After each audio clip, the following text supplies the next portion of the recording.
Good morning, everybody. Welcome to our fifth annual El Centro de la Raza Beacon Hill Air and Noise Pollution Community Feedback. And this year we have a lot to celebrate. My name is Maria Batayola, and I am here to, as your environmental justice coordinator, to be a facilitator for this meeting, or just to co-host the meeting. We have a simple agenda. Our director, Estela Ortega, at El Centro de la Raza is going to give us background in our accomplishments this year of 2021. And then we're going to be celebrating our victories to honor those who have been at the forefront of leadership in moving the needle on climate, environmental, and of course, health justice. And then we have a couple of updates on University of Washington studies regarding air and noise pollution interventions. Dr. Elena Austin, and then Dr. Edmund Seto. And then I'll give you a preview for our 2022 work. So with that, I am pleased and honored to introduce our Executive Director, Estela Ortega. Thank you so much, Maria. And thank you for everyone who is here today. The Executive Director of El Centro and one of its co-founders. In the coming year, we will be in our 50th year of building El Centro de la Raza and our beloved community. And I think today that we can say that we're thankful for Zoom, so we don't have to be in all the wet weather. And again, thank you for being with us this morning. We have a lot to celebrate this year. And despite COVID, we have persevered to address the environmental, health, climate injustices faced by our Beacon Hill community neighborhood for aircraft air and noise pollution. For those who are just joining us, here's a quick background. Since 2016, El Centro first joined CHAC, the Community Health Advocates Collaboration, to advocate for this issue. In 2017 and 2018, we partnered with EPA, the Environmental Protection Agency, to educate and have our residents stand up for their health and the health of their families. We facilitated 24 meetings where 457 people met in 6 languages to create the community action plan, which we follow today. Our work has evolved from environmental justice to include health justice and now climate justice. I also want to acknowledge that today we have a group of residents from Plaza Maestas and El Patio Housing Development who have been working for the last year to develop their leadership skills and the knowledge on the impacts of air and noise. And I just also want to say that, we've got a couple of board members from El Centro here, and also just seeing a lot of faces that have come on that we know in the community. And again, thank you so much for being here. So besides COVID, climate is in our faces with heat waves, forest fires, and changing weather. This year we worked hard and shared with you these victories. And a special thank you to all who were involved in these wins. For the very first time, our state now has the Healthy Environment for All, the HEAL Act, that embeds environmental justice and law and requires key state agencies to take actions on such issues. As a member of Front and Centered, a people of color-led environmental justice statewide coalition, we helped the HEAL Act pass by telling our story, your story of air and noise pollution with no access to any mitigation assistance. After my comments, we're going to honor Senator Rebecca Saldana for her incredible legislative leadership as the main sponsor of the HEAL Act and Front and Centered for their excellent statewide organizing to pass the act. Here's another victory for the first time. Hand in hand with the Beacon Hill Council, we led the amendment of the King County Strategic Climate Plan to include aircraft exhaust, what is called greenhouse gas emissions, for the first time. The greenhouse gas emission will be measured and a baseline set Yes, I know, it surprised us too. And again, for the very first time, to establish a joint aircraft emissions task force where the airports, our impacted community, scientists and climate advocates can discuss and recommend together the best way to measure aircraft greenhouse gas emissions and evaluate different solutions to determine which ones can actually reduce greenhouse gas emissions. And for that, we will honor King County Councilmember Girmay Zahilay. Another part of our work was with Port Commissioners Sam Cho and former Commissioner Stephanie Bowman. We started talking about our mutual needs and our interest and hopes of making a presentation to Port Commissioners. We know these conversations will continue with our newly elected Port Commissioners, our own Beacon Hill, born and raised Toshiko Hasagawa and Hamdi Mohammed. Nothing is perfect. The work is complex, complicated, and hard. We have limited resources and we are rich with partnerships. We remain respectful and keep in mind our Quiet Skies, Puget Sound partner communities. When we add up all air impacted communities near the airport and those under flight paths, we total over 250,000 people who are impacted, including our 30,000 plus Beacon Hill residents. This is an equity issue, given that 50% of the impacted populations are people of color and 28% are immigrants and refugees. Keeping our eyes on the prize of justice, today we celebrate and honor our environmental justice heroines and heroes.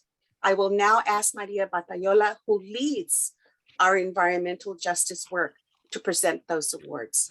Mil gracias, and thank you to everyone involved in this important work. Maria. Thank you so much, Estela, for the honor of bringing to the forefront and to our friends and our neighbors, those who really have performed exceptional leadership. I would like to change the order slightly as we await for Rebecca Saldana's getting on board. And I'd like to start with honoring King County Councilman Girmay Zahilay. I know he also has brought his staff. By the way, there will be a present coming to you under the Christmas tree from Santa, as the situation has made it difficult to get all the logistics done. But Councilman Girmay Zahilay, and as my councilman, I'd like to call you Councilman Girmay. We want to honor you with the first annual 2021 Community Health, Environment, and Climate Justice Award for your very exceptional legislative leadership in amending the King County Strategic Climate Action Plan to include the aircraft greenhouse gas emission for the very first time, and also the other accomplishments that will open up this area.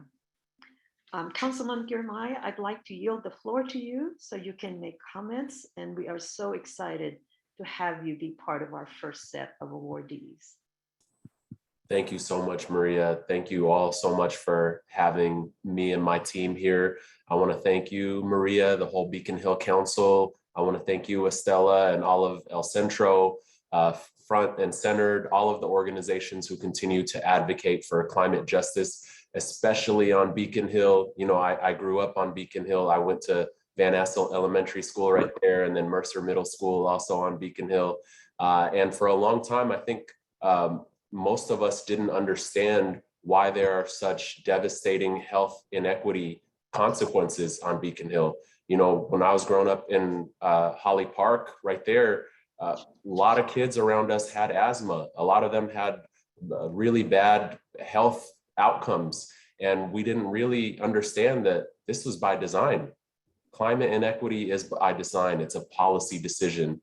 And when you put neighborhoods like Beacon Hill and New Holly and Skyway and South Seattle under flight paths, there are consequences to that. And so when we have organizations like yours advocating and making sure that people are paying attention and amending our strategic climate action plan so that we actually take those consequences into account and make changes so that every young person, every adult can live a healthy life.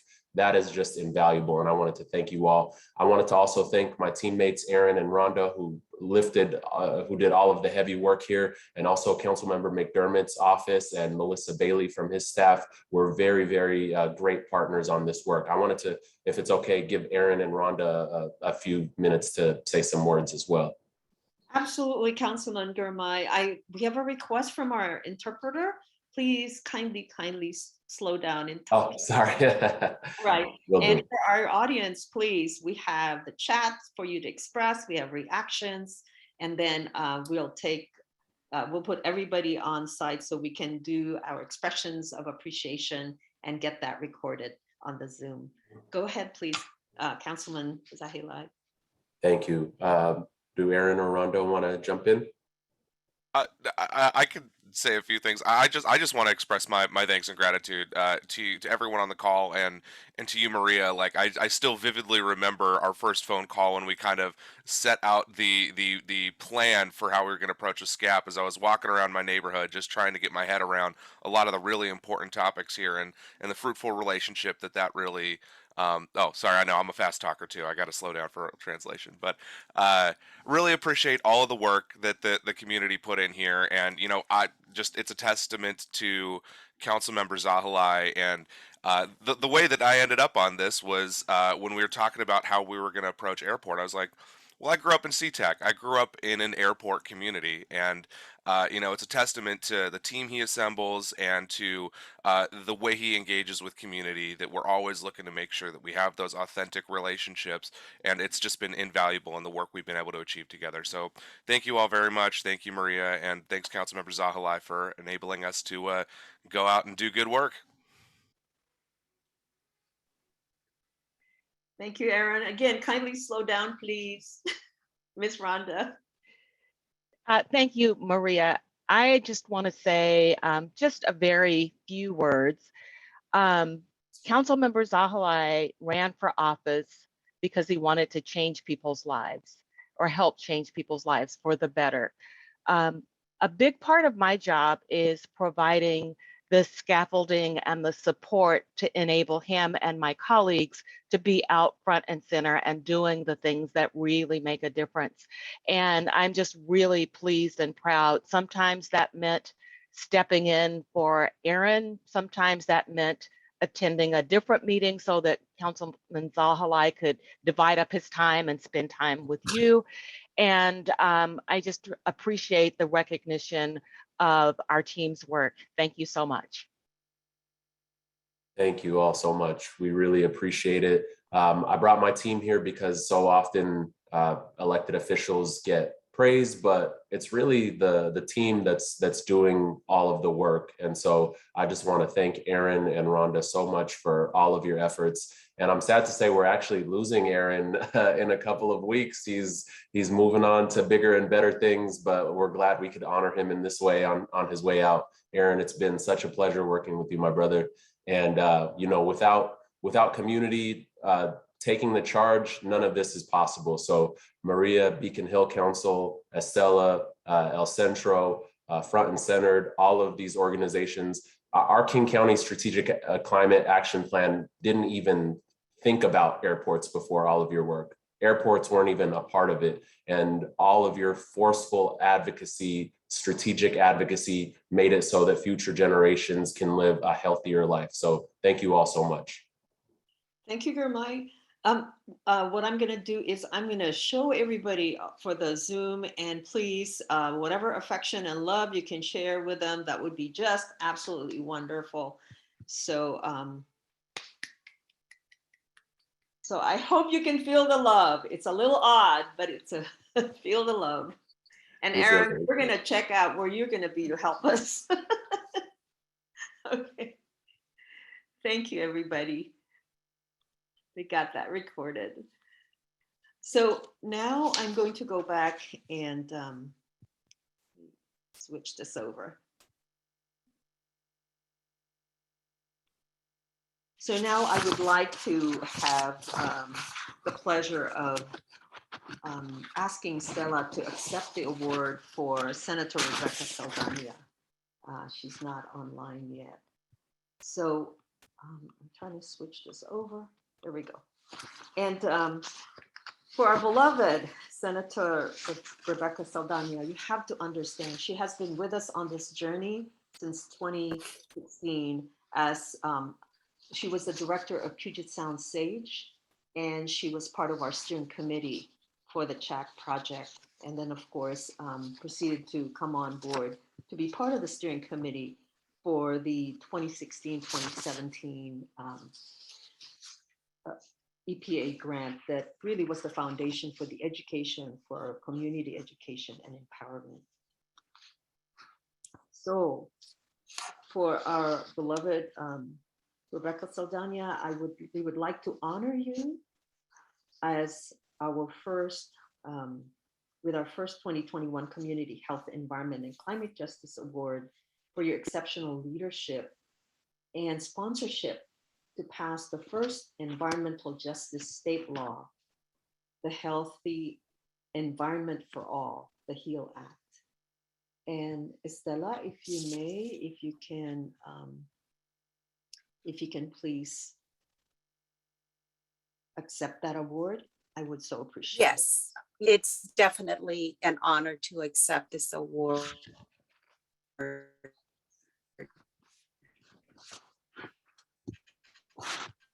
For Rebecca Saldana. And I have known she was working on United Farm Workers issues, and then just continually throughout her, her since being in college, she worked on social justice, and glad that she's on our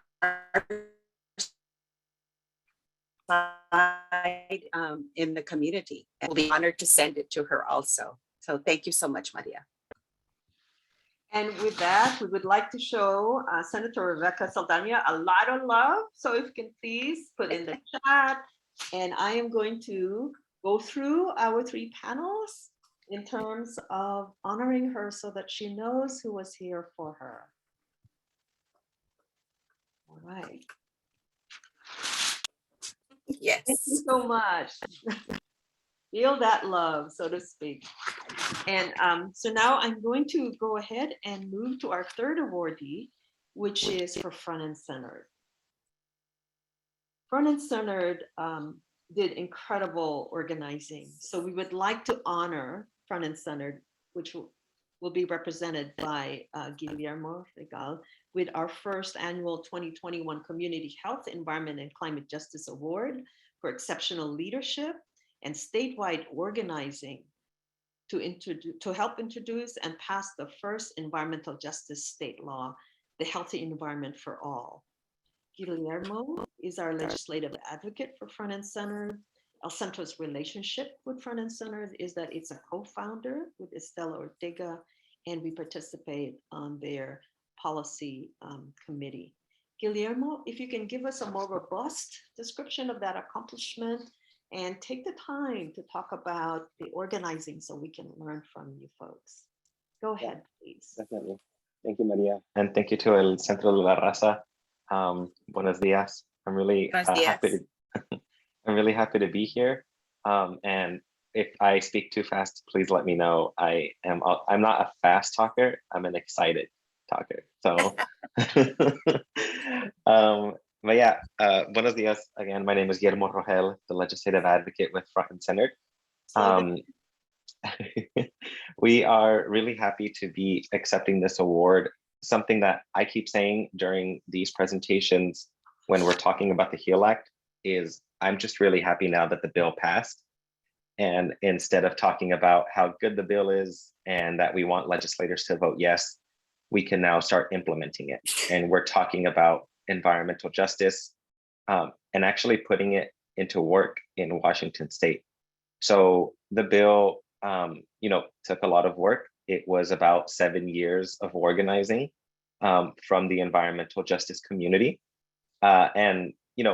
Environmental justice didn't begin in 2014. it began. It was really a movement that began in the 1980s. So it's taking a long time to get to where we are now. But with the work of folks like Centro, advocates like Maria, who were there during not just this legislative session, but in 2019, when the bill was first introduced, it's folks like Maria, it's organizations like El Centro de la Raza, and all of our coalition members who make this happen. And now we're going to see the rewards of all of our advocacy. And it took a lot. There were people who had to show up early in the morning to testify, even though it was on Zoom. You still had to look nice when you were presenting to the legislator. There was also a ton of phone banks. There was texting campaigns. There was individual meetings that people here had with legislators to really push for the stories. What's going on in Beacon Hill? Why is this bill so important for environmental justice in our community? And that kind of work was happening in Yakima, in Bellingham, in Walla Walla, in Spokane, in Seattle, Vancouver. It really was a statewide campaign, and we're going to see statewide impacts because of that. So just be on the lookout. The Environmental Justice Council, it's an official board and commission in the governor's office now. So environmental justice is going to be deep in state planning, in funding, in grants that the state gives out. And we're really excited. And none of this really wouldn't have been possible without, organizations like El Centro, all of the amazing staff that we have in front and centered. And something I want to highlight is the two people on top of, Senator Saldana helped with drafting the bill as well, but we had two young women of color, Sharmi and Elise, who were leading the drafting of the legislation. So every week it was me, Sharmi, Elise, checking with people, but it was led by people of color. It was organizing that was led by people of color. So we're just really happy now that the bill is getting implemented and excited to be here. So thank you so much, Maria. Thank you so much, Estela. It's an honor to get this award. So we're going to show front and center a lot of love. And so put in those reactions and clapping and so forth. So thank you so much. Our work with Front and Center continues to this day because there are many pieces that they are doing on behalf of the full spectrum of what would make our communities resilient, as well as what would reduce climate greenhouse gas emissions. But before we get to one of their programs later on, it's really important that we understand other efforts that are happening towards health and resiliency. And our longtime partners from University of Washington, Dr. Edmund Seto and then Dr. Elena Austin, they really have been helping us understand the phenomena of the air and noise, and now they're working on researching the interventions. With my MA, Ernesto, I would like to request that you mute, please, or Deirdre, if you can mute, I appreciate it. So with that, I would like to introduce Dr. Elena Austin. She's going to talk us about the work on looking at air filters to see how we can improve indoor air quality. Dr. Elena Austin, please. Thank you, Maria. It's a pleasure to be here this morning and see all of you. It's, hopefully next year can be in person again. And so today I'm going to be speaking about the first phase of a Healthy Schools, Healthy Air project that we just completed here at the University of Washington. And many of the people who collaborated on the analysis and the measurement are on this call. So if you have any questions or feedback, please share that in the chat.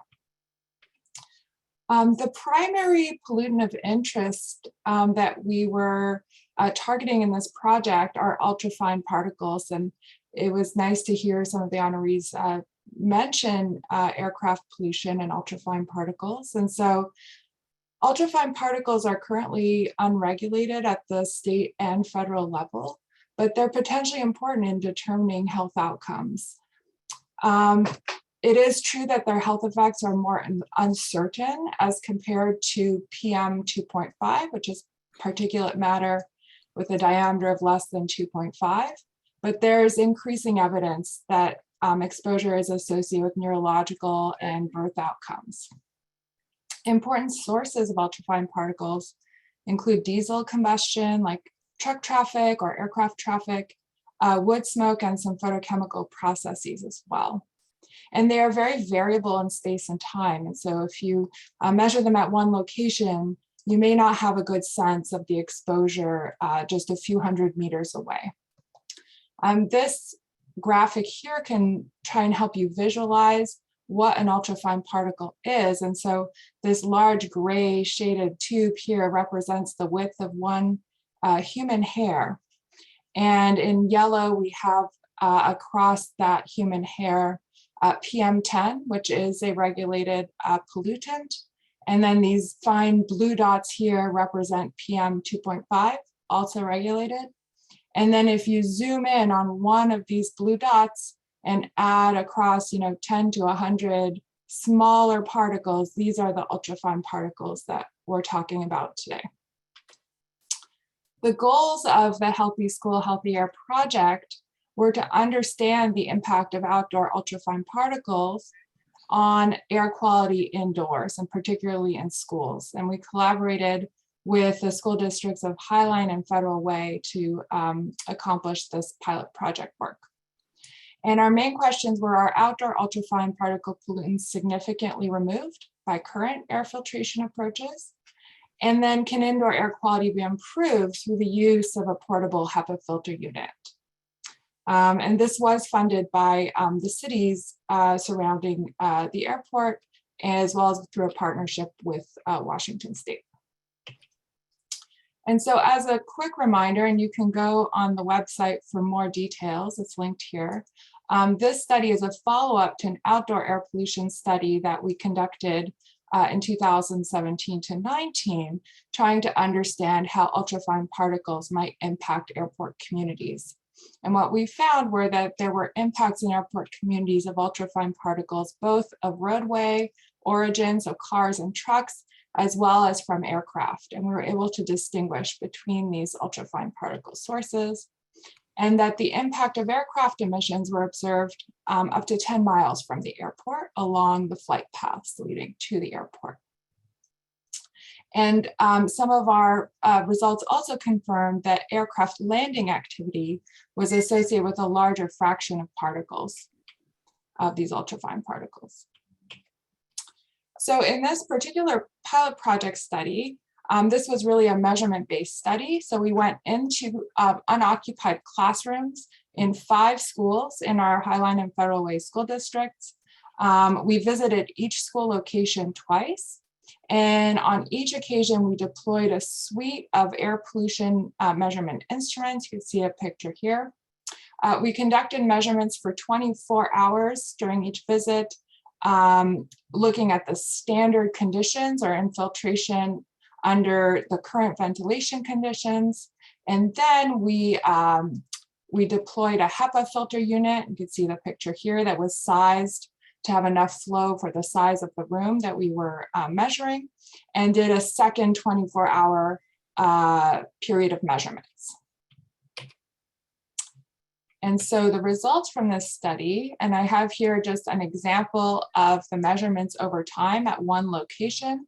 So you can see here the concentrations of particles. Oh, this got flipped, and I apologize for this. In blue here, we have the concentration of particles outdoors. And in orange, we have the concentration of particles indoors before the HEPA filter was deployed. And then here in blue, we have the concentration of particles outside, and in orange, the concentration of particles inside after the HEPA filter was deployed. And we could see there's much more separation between the indoor and outdoor measurement of ultrafine particles after the HEPA filter was deployed as compared to before. We then looked at the ratio of indoor concentration to outdoor concentration before and after the HEPA filter deployment. And so we can see here it changes right over the 24-hour period. But before the HEPA filter was deployed, we're seeing between 25% and 75% of ultrafine particle concentrations indoors. And after the HEPA filter deployment, we're seeing 10 to 12% of the outdoor concentrations in the indoor space. So we did this analysis for all of our classroom deployments, and we could see here the summary of the results, and I did it in two ways. Oops, sorry about that. So we have, before the HEPA filter deployment, we looked at the total particle number concentration as well as the aircraft origin particles. And we could see on the order, on average, 50% of the outdoor air pollution we are measuring inside the classroom. And then after the HEPA filter deployment, on the order of 10%. And you can see here, we summarize these results for different types of air pollution that we measured. So we have the total ultrafine particle. We also looked at the aircraft particles and the heavy truck particles, and we could see overall a significant impact of introducing the HEPA filter into the classroom. I also want to highlight that we also see significant infiltration before the HEPA filter, which was one of the questions we're trying to answer in doing this pilot project. So our findings are that pollution measured inside the classroom was from outdoor sources such as road and air traffic, and we confirmed that. The report for this project is coming out Wednesday, and I'll share it with Maria and anyone else interested on the call. But we did find that the particles inside the classroom were of outdoor origin. The aircraft component of pollution significantly increased during aircraft landing overhead. And then without the intervention, the amount of air pollution inside a classroom was approximately half of that measured outside. And with the portable HEPA filter, the amount of ultrafine particles inside the classroom was approximately 1/10 of that measured outside. We are continuing with a phase 2 of this project, which will provide additional information on long-term effectiveness and benefits to the classroom of a HEPA filter intervention. And this will allow schools to make informed decisions regarding using HEPA air filters in classrooms. In the slides that I'll share, I'm running out of time. So in the slides I'll share with Maria, you can find more information about the phase 2 project, which includes some outdoor mobile monitoring goals as well to understand long-term impacts of outdoor air pollution across the study region. And so thank you. And I think I'll pass it over to my colleague, Dr. Edmund Seto.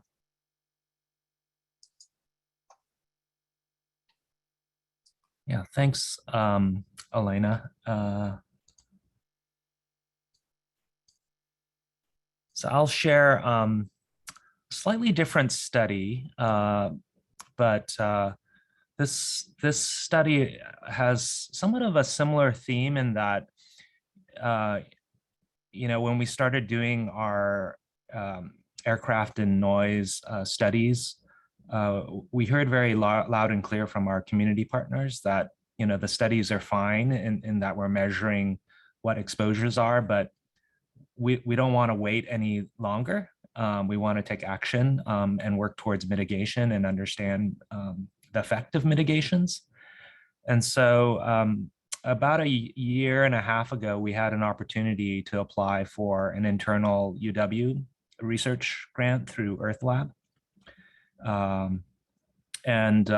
We asked Maria and Estella and other members of El Centro de la Raza, what mitigations are you thinking about for Beacon Hill, and what's of interest to you for us to study related to aircraft, noise, and air pollution? And one of the questions that came up was, what's the impact of urban greening? And there's a lot of activities and interest in that right now for Seattle. And it's not something that we've really looked at in our research group. And so we were quite excited to get involved in this as well.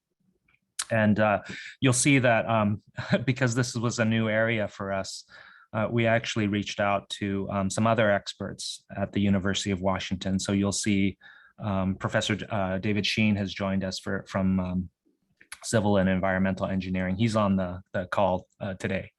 As well as Professor Joel Thornton. And there's an interesting team of students that participated on this team. which I'll mention. They're our flight team. So Elena mentioned our previous work with mobile monitoring for the Move Up study, where we first started documenting ultrafine particle and black carbon concentrations across King County. This was our first glimpse at what the potential concentrations and the magnitude of effects were for air pollution from aircraft. Elena didn't show these maps, but they're in the report that she mentioned. And so if you're interested in looking at these maps in a bit more detail, you can find it in our report. And it's interesting to see, where Beacon Hill is sort of within that 10-mile radius of SeaTac Airport, and potentially impacted by both roadway traffic emissions as well as aircraft traffic emissions. And we saw that with a mobile monitoring platform where Tim Gould and others on our team were driving in a hybrid electric vehicle that was instrumented with air pollution monitoring equipment. We subsequently have done some additional work with, again, in partnership with El Centro de la Raza. This was a City of Seattle funded study where the goal was explicitly to look at both air pollution and noise together.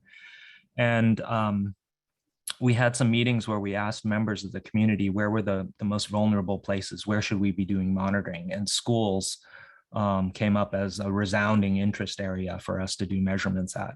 And so you can see, again, we had our mobile monitoring platform, and the driving team would make stops at a number of schools in the Beacon Hill neighborhood to collect measurements.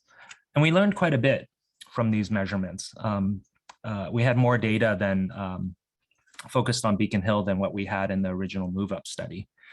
And what was interesting is, again, we saw this sort of dual effect of roadway emissions as well as aircraft emissions impacting this community. And so you can see, these two transects that are in red are really close to they're just north of SeaTac Airport. And so we think of those as our reference for what highly impacted aircraft air pollution looks like.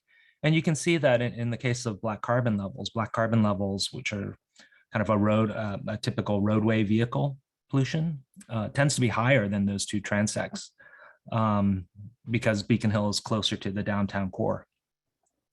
But you also see, ultrafine particle concentrations also creep up for certain sites into that that sort of near aircraft situation. And so again, it's that dual impact that we're observing. And there's a triple impact. And so when we looked at noise, many of the folks on this meeting were involved in some of the community-led residential noise monitoring for Beacon Hill. And so this was probably not a huge surprise for you all. When we measured noise levels at the Beacon Hill International Elementary School, quite a few days we measured levels that exceeded the 65 dB threshold that we typically think of as an airport impacted noise level. So that brings us, that's a bit of background. So we're very much interested in doing more ultrafine and black carbon measurements. And with the new study, we had an opportunity to deploy a drone. So a different kind of mobile monitoring platform where we could do vertical profiles of pollutant measures. And the thinking there, my colleague Tim Larson came up with this idea, so I'll give him credit, was that if the pollution is coming from the roadways as we lift off vertically, then probably we should see lower concentrations as we move up in the vertical direction if it's roadway pollution. But if it's coming from the aircraft emissions plumes, maybe certain types of pollutant concentrations will actually go up as we move up vertically. And so a drone might be a perfect platform for measuring that effect. And that brings us to the students that are involved. And so obviously with these large drones, there's a lot of rules and regulations. And we had an excellent flight team that were trained pilots and licensed to do these flights for us. It was a great research experience to get them involved in Beacon Hill community environmental justice projects. And you'll notice in these example photos here, we purposely picked sites that had differences in vegetation so we could look at that vegetation impact on potentially reducing air pollution concentrations. There's actually quite a bit of literature already on the impact of vegetation on reduced roadway traffic pollutant levels. And I particularly like this study by Abhijit and Kumar. It's not that old, published in 2019. And they summarized about 20 some odd studies, which shows some of the complexity of how vegetation actually impacts roadway vehicle pollution. So for instance, they looked at different types of vegetation and they generally find, if you've got fuller vegetation, more leaf canopy cover, it tends to reduce particle pollution better. And so one finding is hedges, bushes tend to be better than trees, particularly deciduous trees that may lose their leaves during the wintertime. The wind patterns also matter. And so if you've got low winds and you've got those winds that run across the vegetation parallel to the roadway, that will also end up with lower pollution levels than if you've got a crosswind across the vegetation. And then the other thing that seems to emerge from the literature is that while generally there's a lot of evidence for particle pollution, sort of a mixed bag for gaseous pollutants like NO2 and ozone.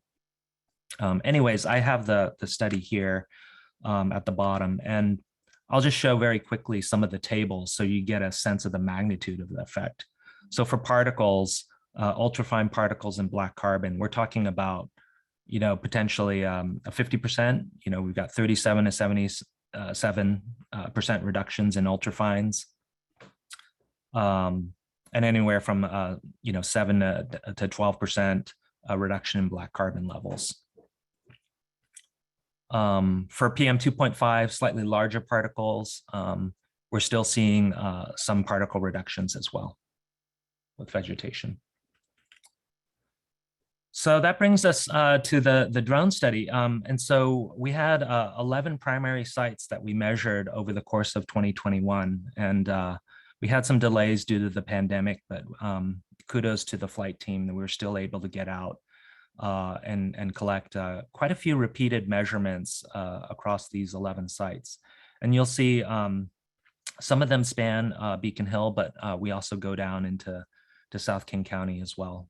To cover some of those neighborhoods. And you'll see with the check marks here, not only do we have a mix of different vegetation types, but we've got a mix of sites that are close to roadways and sites that are underneath the flight paths. And we're still in the process of compiling the data. I wish we were a little bit farther along than where we are right now. But we did ask for a no-cost extension out to the end of February to help us kind of clean up some of our data and to do our analyses. But I'll just share some of the thinking that we have is to make this data and our site description publicly available.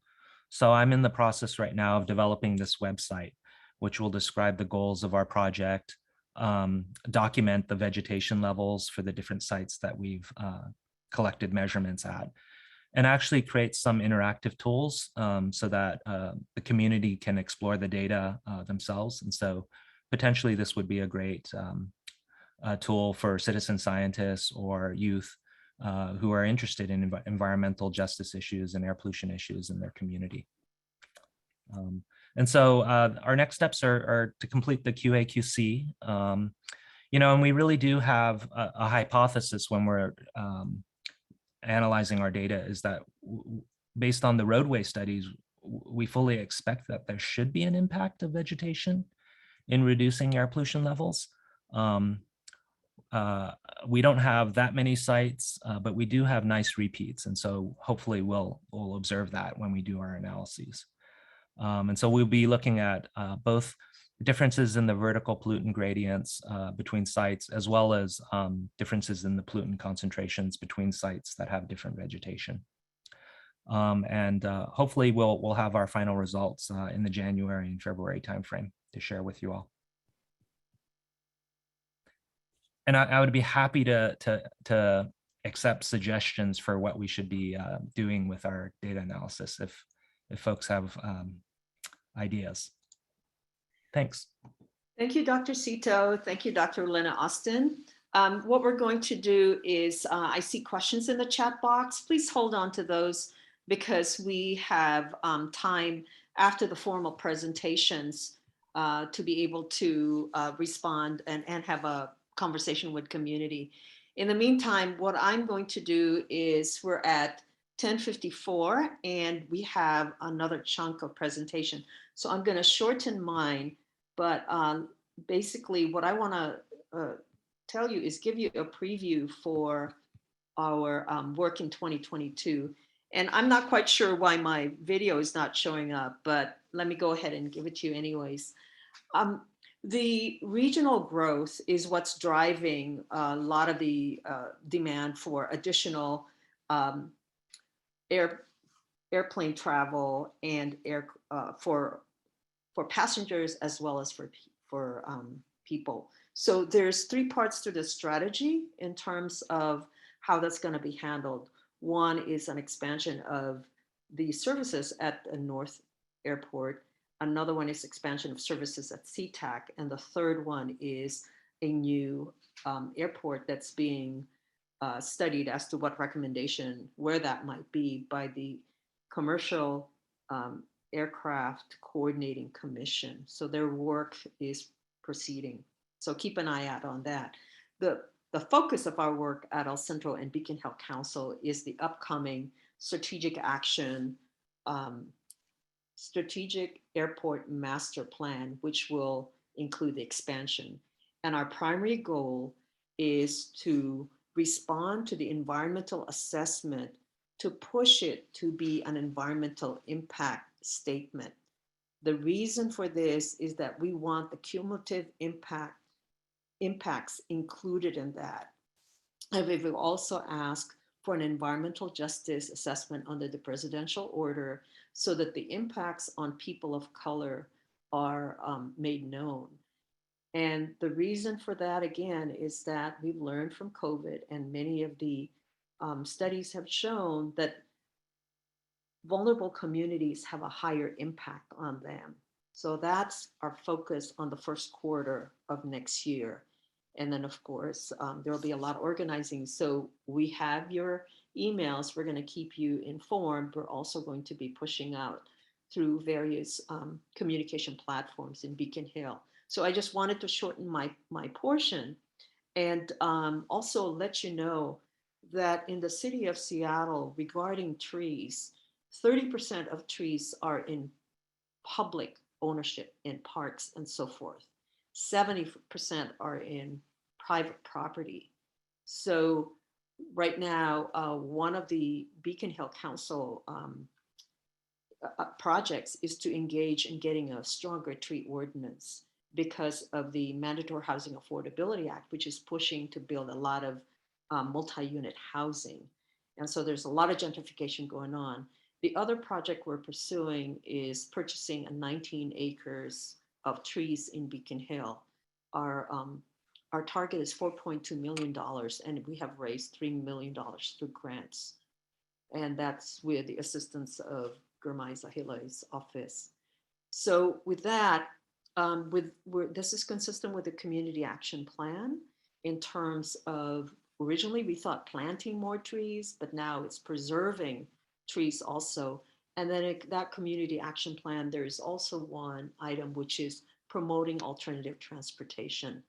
So I'm going to bring up to you how reduction of land transportation emission can occur through a transportation initiative that Front and Centered is doing. And I am going to look around and see if Pablo Nunez is on deck. And if not, I'm going to request if Guillermo would feel comfortable in at least giving us a summary of that. Guillermo, can you comment, please? Yeah. I don't know, Paulo was supposed to be here, but me and Paulo work really closely together. Give me 1 second. Maria, do you want us to go through the just transition and transportation work? Yes, and you're co-hosted, so that should show up. Oh, great. Okay. Guillermo. Yeah. Give me 1 second. Everyone just want to open up our website. Okay. I'm going to share my screen. While you're doing that, isn't this incredible? We can do this. Yeah, I know. Okay. Does that look good to everyone? Thumbs up, Maria. Thumbs up. I can Okay, see great. it. Well, yeah, the HEAL Act was just one part of what we are really focusing on, which is a just transition. We know the way that we're living life right now, this extractive economy that really depends on fossil fuels, on the digging, dumping, burning of fossil fuels. It's really harmful to our environment, to our people, especially folks who are a lot more exposed to pollution. So this is a great example here today, talking about Beacon Hill and the airport. The people who are traveling in and out of Seattle don't tend to live in Beacon Hill. We have international travelers, we have people who are coming into Seattle, but the people who pay with their lives are the people who live here in Seattle or in Beacon Hill specifically. So for us, we really want to make sure that we're taking environmental justice and embedding it everywhere as much as we can in health, in ecology, and in this instance, transportation. We need to make sure that our transportation system works for us and is not harmful to our communities. So on our website, this is our homepage, frontandcenter.org. On our homepage is the Just Transition and Transportation Work. So when you click here, you'll find one, just upcoming events, which I invite you all to attend. But the other thing is our Transportation Bill of Rights. This is our main focus going into legislative session. When I talk to legislators, I could talk to them for hours about, we need $10 million here, we need $100 million for sidewalks, we need, that we can focus on that. But what we want the legislature to understand are these values. Because if they understand the Transportation Bill of Rights, which we built with community after listening to them, taking their ideas into account, these are our 9 things that we want to see out of any transportation package. I'll highlight just a few. One is no one dies or is seriously injured. There are a lot of preventable deaths that occur. We see unfortunate incidents with the light rail system even, where people die or are seriously injured because of the transportation system, and it's all preventable. We want to make sure that no one is harmed by pollution or noise from transportation.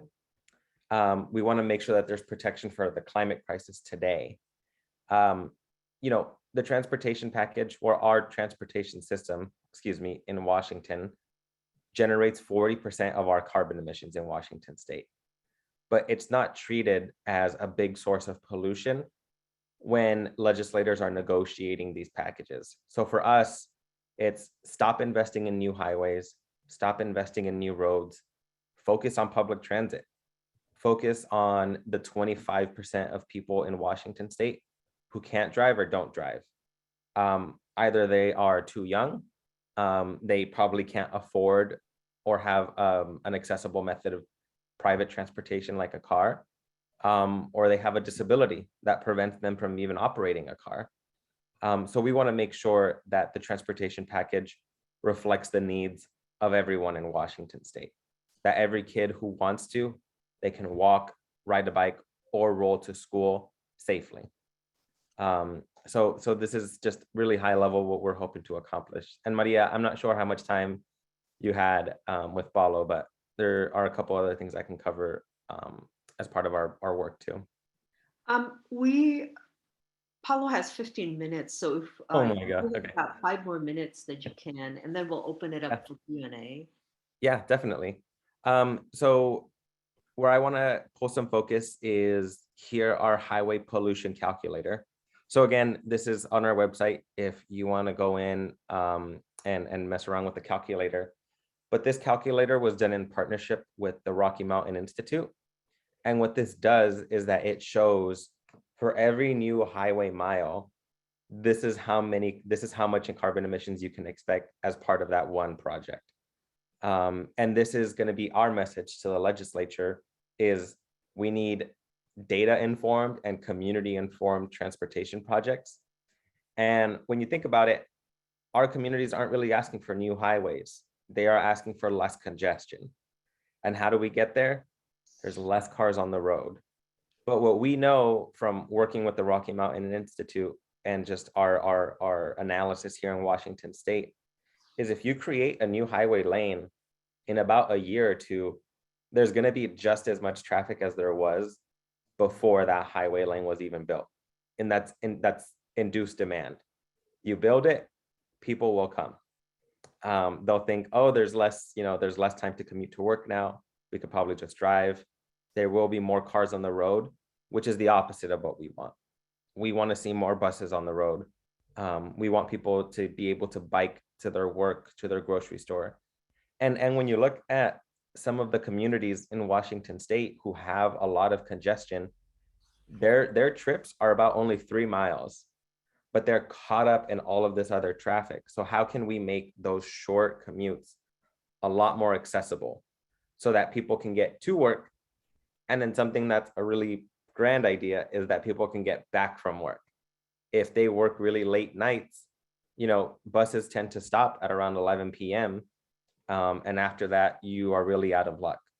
And we've had community listening sessions where people, if they're working in an industry that is really late night, they use about 30 to 40% of what they made that night just to get back home if they have to take a private service like Uber or Lyft, because that is the only thing that will take them home at that time. So I would just encourage you all to either go in and mess with this calculator or just help us push this to your community members. We had a really great, or we still have a really great partnership with Disability Rights Washington. And they hosted a challenge at the end of October called Week Without Driving, where they challenged legislators and elected officials to go a week without driving and see how they can do.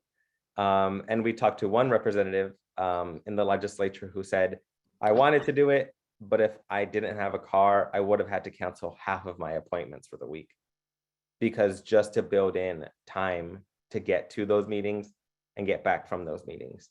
So this partnership that we have with Disability Rights Washington and 350 is something that we're really boosting up going into session.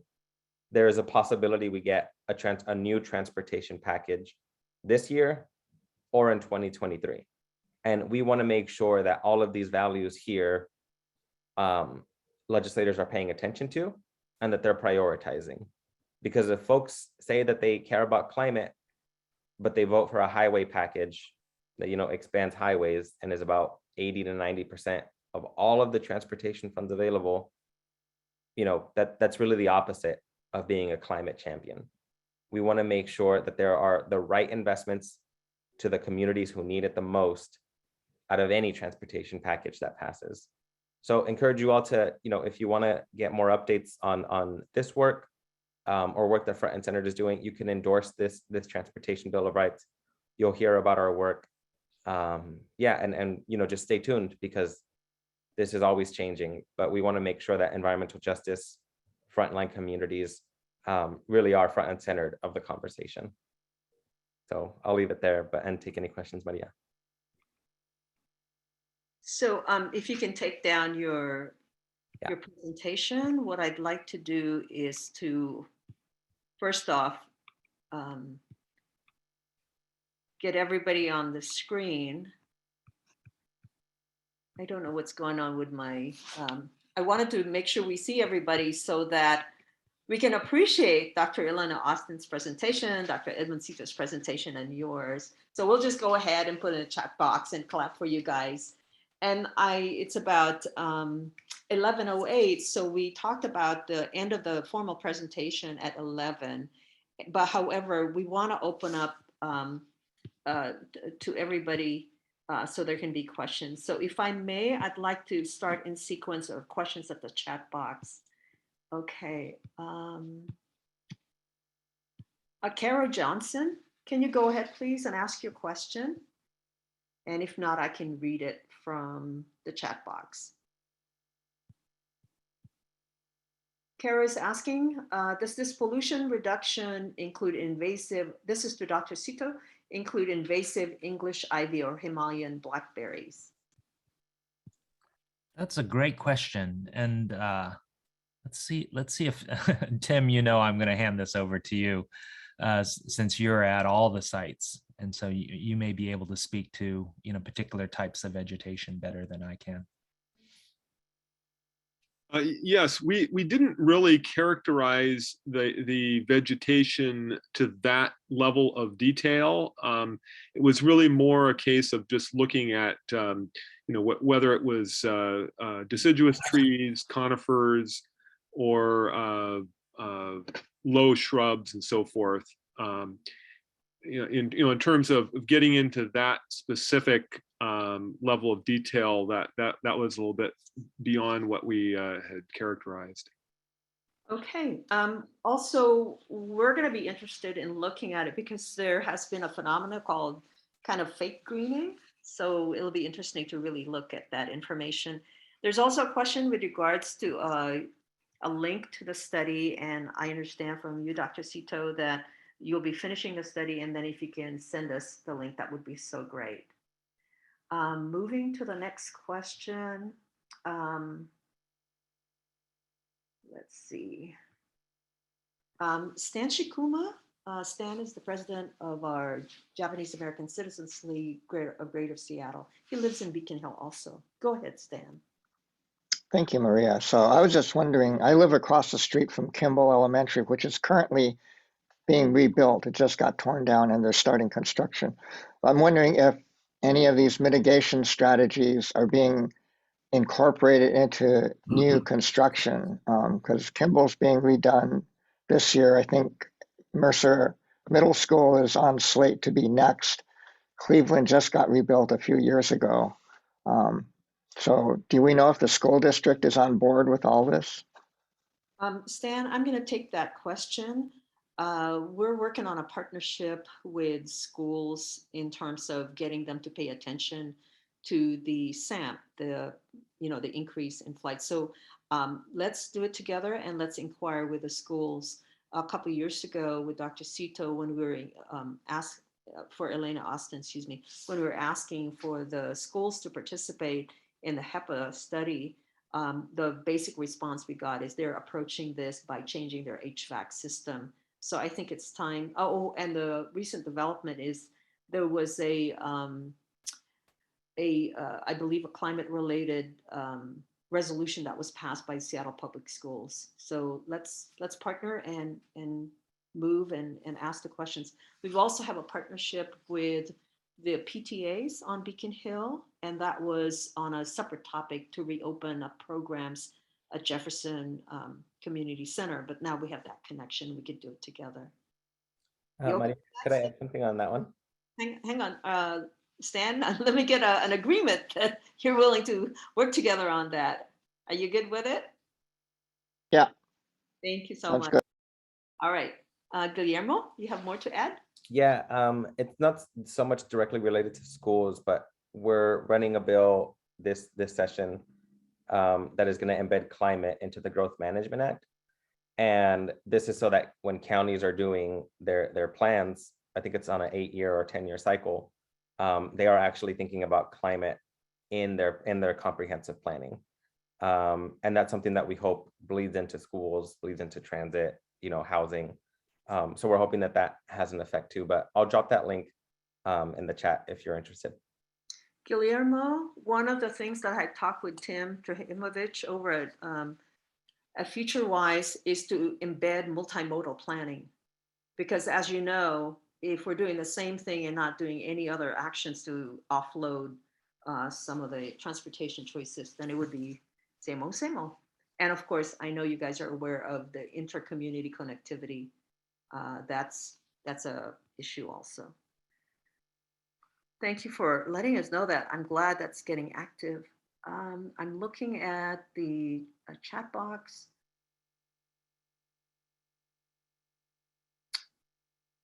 Thank you, Stan, thank you, Edmund Seto, for also talking about how we can express some of these needs also to the infrastructure, Build Back Better for funding issues. And we have some comments from Joan. Okay, now got the chat box processed. Let me look at the audience. Elena, you had your hand up, and then we'll go to Alpana Banerjee. Go ahead, please. Thank you. I just want to make two quick comments. The first is we are moving into phase 2 of the school study, and we are looking to engage with other school districts in the general airport impacted community, which for our definition involves 10 miles north and south of SeaTac. So that is an opportunity to think about schools that are more in the Beacon Hill area. The other thing I wanted to bring up, but we do need help making those partnerships. I think Maria mentioned that. So anyone on the call who's interested, please reach out. The other thing I want to mention is one of the emerging findings from the phase 1 is that it is important to consider indoor air quality in buildings and schools. And I think there has been assumption that HVAC systems do a good job at removing ultrafine particles and other outdoor particles. And I think our preliminary results or pilot results suggest that is not always the case. And so I do urge you to think about that as you move forward with many of the great work that people on this call are doing. So another question from Alpana to our presenters. Go ahead, Alpana. Yeah. Hi, Maria. Good to see you back again. I'm now a national organizer on busy and a Build Back Better bill and infrastructure bill and a couple of committees now.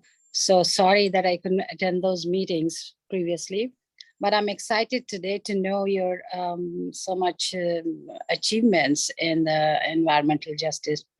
My question here is to Giuliano Como, I think his name is, if I'm wrong, please correct me. What is the specific thing that is there in a transportation bill of rights? I just wanted to know because I'm interested in knowing it. And Biden's infrastructure bill and Build Back Better bill also covers environmental funding. What are the scopes that we can use that funding in this transportation? Can we do that? Is there any connection that we can use that money in that? Yeah, I'll take that one.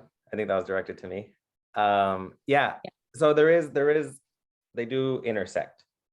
And that's something that we're trying to figure out right now. But so the process for the federal infrastructure probably won't begin until like March or April. But there's a group that the governor's office puts together. It's only advisory, but there is some funding coming from the federal government that's already going to specific projects, right? Then there is some that they're going to get to decide and advise where that money goes. I know we're going to try and get on that advisory committee, and I think other community members should as well, because there is going to be some funds available. But you know, I don't know how much it directly changes what Washington State is trying to do, but it does help. You know, if it could be made cheaper, if the federal government could subsidize some of the work that the state's doing, it's great. The only unfortunate thing is that for some of the federal money that's coming, there has to be a local match.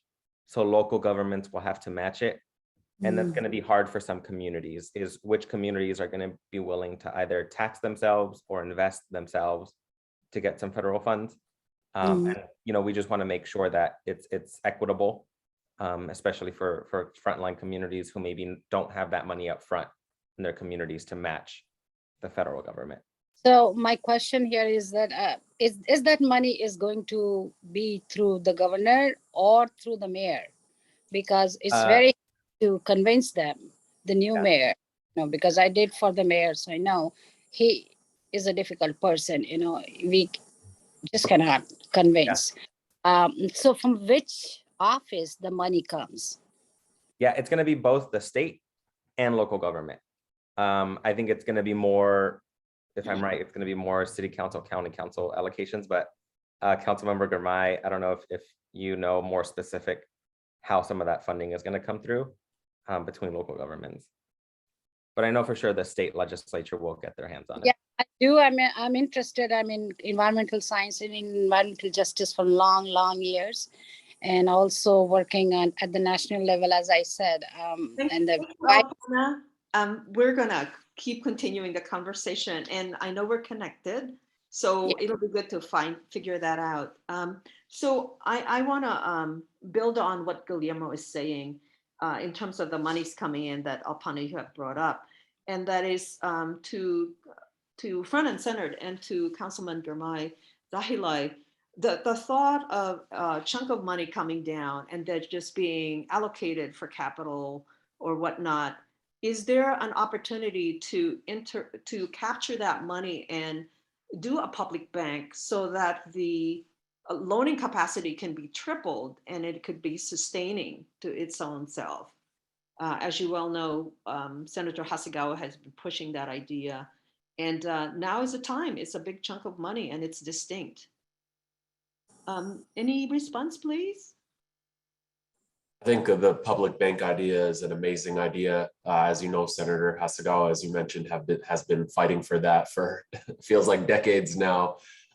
So we should keep that fight going. And then with respect to the federal monies that are coming from all of these infrastructure packages, there are formulas that are used to see which states get how much, and then which counties and cities the state will trickle its funds to.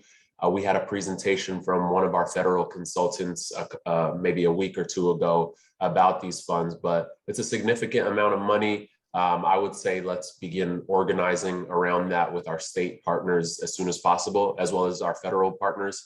I think if you all just present a unified front and organize along with your state and federal representatives, we can make sure that Beacon Hill and other areas in the South End can get what is needed to address some of these issues. Councilman Girmay, I was also hoping that this could apply to the King County government level, because as you know, it's quite a lift to get the larger state to come together on it. Yeah, absolutely. I will continue remaining engaged with all of you. We do have, next year will be a big year because it's both King County's biennial budget year, and at the state level, next year will be the bigger session with the bigger funds, as opposed to this year, which is a shortened legislative session with much fewer resources available. So I would say this coming year, we all need to just organize as much as we can leading up to the end of 2022, when both King County and the state and federal governments will be having large amounts of resources to be budgeted. Thank you. Thank you. I'm looking around to see if there's any other questions that people might have, and I'm also looking at the chat box.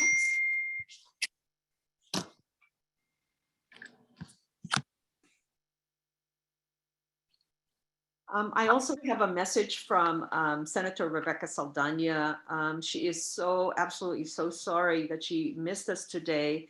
However, she is very honored. And as you know, she's quite a fighter. She will continue to fight for us. And she says, hopefully there will be a time to see each and every one of you in real life. And for the moment, hopefully at least see Stella at El Centro. Thank you so much. Okay, Rhonda, you're saying you're going to be going off.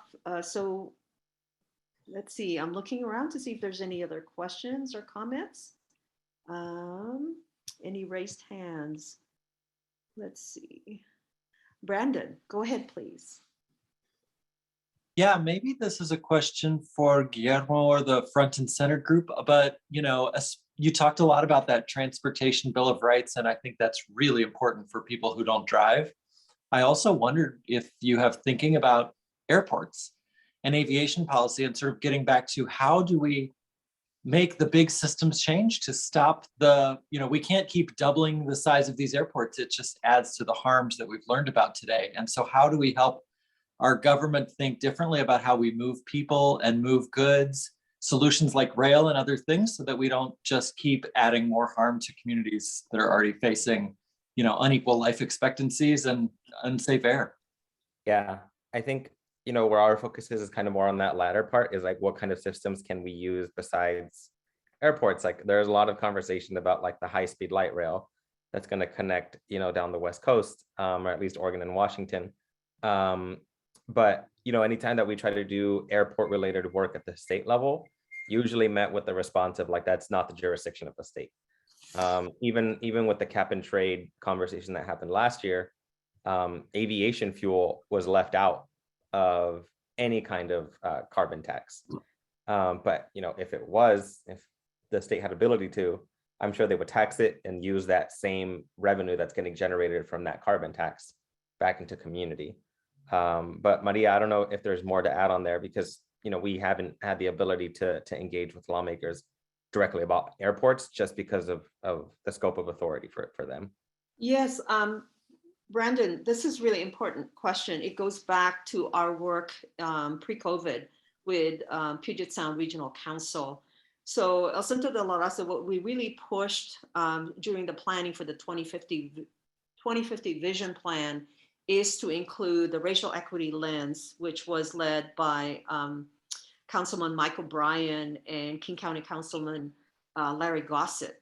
So we got that in, and Councilman O'Brien also got in the to do a strategic plan for greenhouse gas. So what we did at El Centro is really push the element on multimodal planning, because that's where it can get handled through the planning process. And the goal is to have, reduction of greenhouse gas, more, Europe is such a model on these things.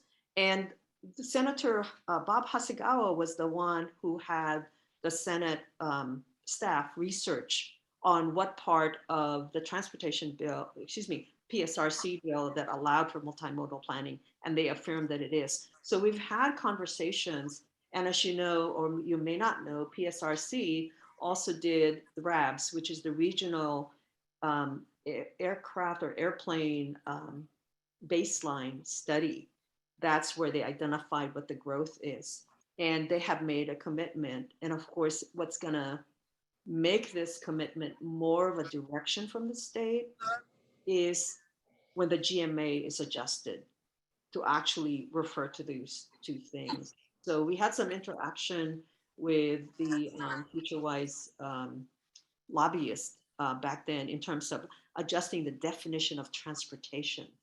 And so Guillermo, you might want to take a look at that again, because they said they tried to stretch, because the automatic thinking is transportation is land transportation and not necessarily including water transportation, which I know at the Duwamish area where you guys work at has a big impact, as well as the air transportation.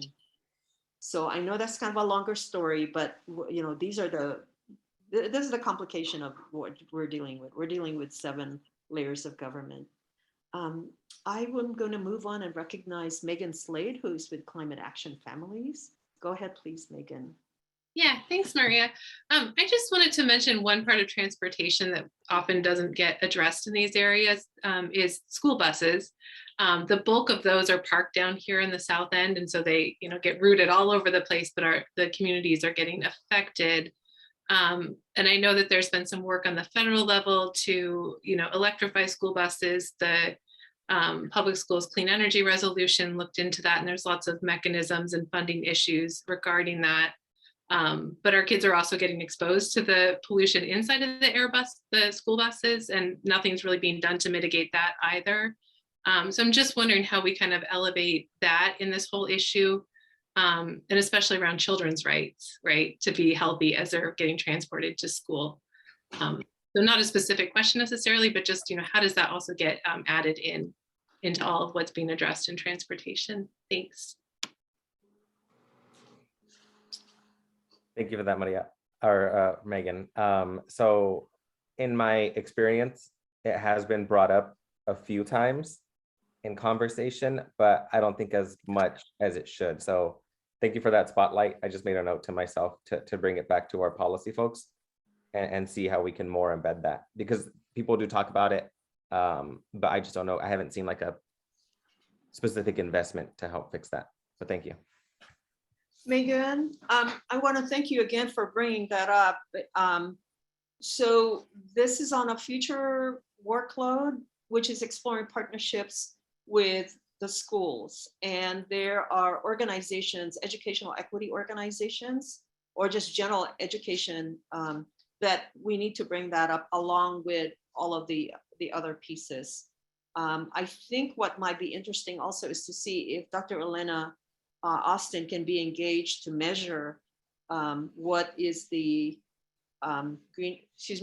carbon that our kids are exposed to within the bus itself.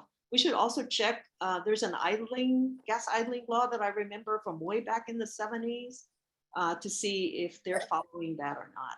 Yeah, they're not currently because they're contracted with a contractor, so they can do what they want to do. No, that's not true. Regardless if you're contracting, City of Seattle laws prevail, regardless if it's a private or public entity that's doing it. I also know that there was a connection we did a climate, Office of Sustainable and Environment, we did a listening session, and one of the communities at North also brought that up. So I will commit. Let's check it out. Yeah. Yeah. Okay. All right. Thank you for bringing that up. The very important thing here that's happening is from front and center, claiming transportation as part of a human right really makes us think our approach in health, environment, and climate, particularly in health, to really think through and say, is this a basic human right that we want to claim, and how do we do that? So looking around, any other questions or comments or hands raised?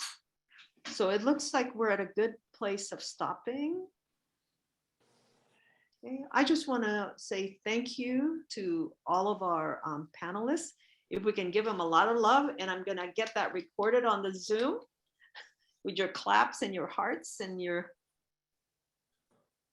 Thank you so much for getting that. We want it documented so we can also share it with Senator Rebecca Saldana. And again, thank you for all of the caring for community that brings us all from different perspectives to come together. Beacon Hill Council and El Centro de la Raza will be organizing educationals for this topic in response to SAMP, as well as what we call some workshops to help people be more comfortable and know how to effectively respond to the SAMP, be it by testimony or by letter writing. Okay, and with that, please have a great day. Thank you again for taking the time on this wonderful Saturday to come join us. Thank you. Thank you, Maria. Oh, a big shout out to Maritza Loriano and Miguel Maestas for translating in Spanish. This was our very first experiment. So thank you. Yes, thank you. Gracias. Okay. Well, I'm going to be by the door, as you know, hospitality, to say thank you for coming. And we don't have any goodies, but please pick up some extra coffee and croissants that we would have served you on the way out. Thank you so much. Thank you, Maria. Thank you, Maria. Have a good day.